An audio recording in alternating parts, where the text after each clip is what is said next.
Welcome to SJ_A² academy. അപ്പൊ കഴിഞ്ഞ ക്ലാസ്സിൽ നമ്മൾ എന്താണ് പഠിച്ചത്? വികസന തലങ്ങളെ കുറിച്ചിട്ടാണല്ലേ പഠിച്ചത്. അതിൽ ഫസ്റ്റ് വൺ കായിക വികസനം, ഫിസിക്കൽ ഡെവലപ്മെന്റ് നമ്മൾ പഠിച്ചു കഴിഞ്ഞു. സെക്കൻഡ് വൺ ചാലകശേഷി വികസനം, മോട്ടോർ ഡെവലപ്മെന്റ് നമ്മൾ പഠിച്ചു കഴിഞ്ഞു. ഇനി നമ്മൾ തേർഡ് വണ്ണിലേക്ക് കടക്കുകയാണ്, ഭൗതിക വികസനം, ഇന്റലക്ച്വൽ ഡെവലപ്മെന്റ്. അപ്പൊ ഇന്നത്തെ അധ്യായത്തിലെ നമുക്കത് പഠിക്കാം. അധ്യായം 11 ഭൗതിക വികസനം അഥവാ മാനസിക വികസനം, intellectual development or mental development. അനുസ്യൂതം മാറിക്കൊണ്ടിരിക്കുന്ന പരിസ്ഥിതി സാഹചര്യങ്ങളുമായി പൊരുത്തപ്പെടുന്നതിനോ സങ്കീർണമായ വൈജ്ഞാനിക ശേഷികൾ ആവശ്യമായി വരുന്ന ഒരു പ്രവർത്തനം വിജയകരമായി നിർവഹിക്കുന്നതിനോ വ്യക്തിയെ സഹായിക്കുന്ന മാനസിക ശേഷികളുടെയും കഴിവുകളുടെയും വികസനമാണ് ഭൗതിക വികസനം. മാനസിക വികസനം എന്നത് ഇന്ദ്രിയ വേദനം തൊട്ട് ഏറ്റവും സങ്കീർണ വ്യവഹാരമായ പ്രശ്ന നിർദ്ധാരണം, പ്രോബ്ലം സോൾവിംഗ് വരെയുള്ള മാനസിക പ്രവർത്തനങ്ങളുടെ വിപുലീകരണമാകുന്നു. മാനസിക വികസന മേഖലകൾ: ഫസ്റ്റ് വൺ ഇന്ദ്രിയ വേദനവും പ്രത്യക്ഷണവും, sensation and perception. Second one ആശയരൂപവൽക്കരണം, കോൺസെപ്റ്റ് ഫോർമേഷൻ. തേർഡ് വൺ ശ്രദ്ധയും താല്പര്യവും, attention and interest. Fourth one ഭാവനാ വികസനം, development of imagination. Fifth one ഭാഷാ വികസനം, language development. Sixth one ഓർമ്മശക്തിയുടെ വികസനം, development of memory. Seventh one പ്രശ്ന നിർദ്ധാരണ ശേഷിയുടെ വികസനം, development of problem solving ability. അപ്പൊ ഇത്രയാണ് മാനസിക വികസന മേഖലകള്.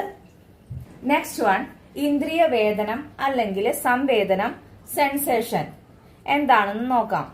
ഏതെങ്കിലും പരിസര ഘടകങ്ങളുടെ സ്വാധീനത്തിൽ ജ്ഞാനേന്ദ്രിയങ്ങൾ ഉദ്ദീപിക്കപ്പെടുമ്പോൾ ഉണ്ടാകുന്ന അനുഭവമാണ് സംവേദനം.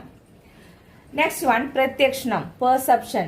സംവേദനത്തിലൂടെ ഉളവാകുന്ന അനുഭവങ്ങൾക്ക് അർത്ഥം കൈവരുമ്പോൾ പ്രത്യക്ഷണം ഉണ്ടാകുന്നു. അതായത് ചുറ്റുപാടിൽ ഉണ്ടാകുന്ന മാറ്റങ്ങളോടുള്ള മാനസിക പ്രതികരണമാണ് പ്രത്യക്ഷണം.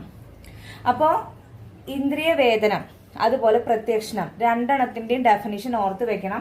ജ്ഞാനേന്ദ്രിയങ്ങൾ ഉദ്ദീപിക്കപ്പെടുമ്പോൾ ഉണ്ടാകുന്ന അനുഭവമാണ് സംവേദനം. എന്താണ് പ്രത്യക്ഷണം? ചുറ്റുപാടിൽ ഉണ്ടാകുന്ന മാറ്റങ്ങളോടുള്ള മാനസിക പ്രതികരണമാണ് പ്രത്യക്ഷണം. ഈ രണ്ട് സെന്റൻസ് ഓർത്ത് വെക്കുക. നെക്സ്റ്റ് വൺ ആശയ രൂപീകരണം, കോൺസെപ്റ്റ് ഫോർമേഷന്റെ ഘട്ടങ്ങൾ നമുക്ക് നോക്കാം. സംവേദനം, പ്രത്യക്ഷണം, താരതമ്യം അല്ലെങ്കിൽ വർഗീകരണം, പിന്നെ സാമാന്യവൽക്കരണം. അപ്പൊ ഇത്രയും 4 ഘട്ടങ്ങളാണ് ഉള്ളത്. ഇതൊരു പ്രീവിയസ് ക്വസ്റ്റ്യൻ ആണ് കേട്ടോ. ആശയ രൂപീകരണത്തിന്റെ പ്രക്രിയാ ഘട്ടങ്ങൾ എന്ന് ക്വസ്റ്റ്യൻ വന്നിട്ടുണ്ട്. അപ്പോൾ ഓർത്ത് വെച്ചോ, സംവേദനം, പ്രത്യക്ഷണം, താരതമ്യം അല്ലെങ്കിൽ വർഗീകരണം, സാമാന്യവൽക്കരണം. ആശയം, കോൺസെപ്റ്റ്. എന്താണ് ആശയമെന്ന് നമുക്ക് നോക്കാം. ഒരു വസ്തുവിനെ കുറിച്ച് അറിയാവുന്ന വസ്തുതകളുടെ ആകെ തുകയാണ് ആശയം. ആശയ രൂപീകരണം ബ്രൂണറുടെ കാഴ്ചപ്പാടിൽ ജെറോം എസ് ബ്രൂണർ മുന്നോട്ട് വെച്ച ആശയദാന മാതൃക കോൺസെപ്റ്റ് അറ്റൈൻമെന്റ് മോഡൽ പ്രകാരം ആശയ രൂപീകരണത്തിന് നിരീക്ഷണം, താരതമ്യം, തരംതിരിക്കൽ, നിഗമനത്തിലെത്തൽ എന്നീ ഘട്ടങ്ങളുണ്ട്. അപ്പൊ ഇതിലെ ആശയദാന മാതൃക കോൺസെപ്റ്റ് അറ്റൈൻമെന്റ് മോഡൽ ആരുടെയാണ്? ജെറോം എസ് ബ്രൂണറുടെയാണ്. ഇനി ബ്രൂണറുടെ കാഴ്ചപ്പാടിലെ ആശയ രൂപീകരണത്തിന്റെ ഘട്ടങ്ങൾ ഏതൊക്കെയാ? നിരീക്ഷണം, താരതമ്യം, തരംതിരിക്കൽ, നിഗമനത്തിലെത്തൽ എന്നീ ഘട്ടങ്ങളാണ് ഉള്ളത്. യുക്തിചിന്ത, റീസണിംഗ് എന്താന്ന് നമുക്ക് നോക്കാം. ബുദ്ധിപരമായി വളരെ ഉയർന്ന പ്രക്രിയയാണ് യുക്തിചിന്തനം.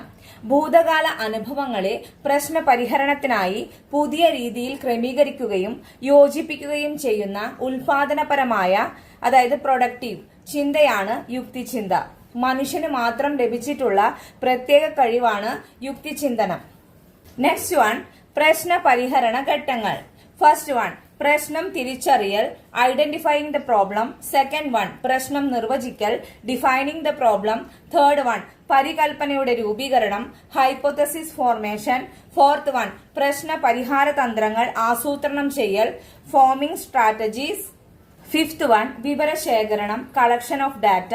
സിക്സ്ത് വൺ അപഗ്രഥനവും നിഗമനവും. സെവൻത് വൺ വിലയിരുത്തൽ.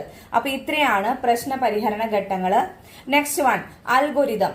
എന്താണ് അൽഗോരിതം എന്ന് നമുക്ക് നോക്കാം. ഇതൊരു പ്രീവിയസ് ക്വസ്റ്റ്യൻ ആയിരുന്നു കേട്ടോ. പ്രശ്ന പരിഹരണത്തിന് വേണ്ടി അവലംബിക്കുന്ന കൃത്യതപ്പെടുത്തിയ ഘട്ടങ്ങളെയാണ് അൽഗോരിതം എന്ന് വിളിക്കുന്നത്.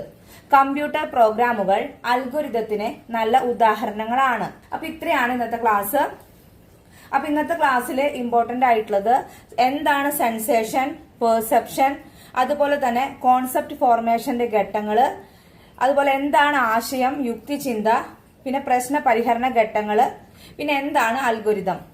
അപ്പൊ ഇത്രയാണ് ഇന്നത്തെ ക്ലാസ്സിൽ ഇമ്പോർട്ടന്റ് ആയിട്ടുള്ളത്. അപ്പൊ നന്നായി പഠിക്കാം. താങ്ക്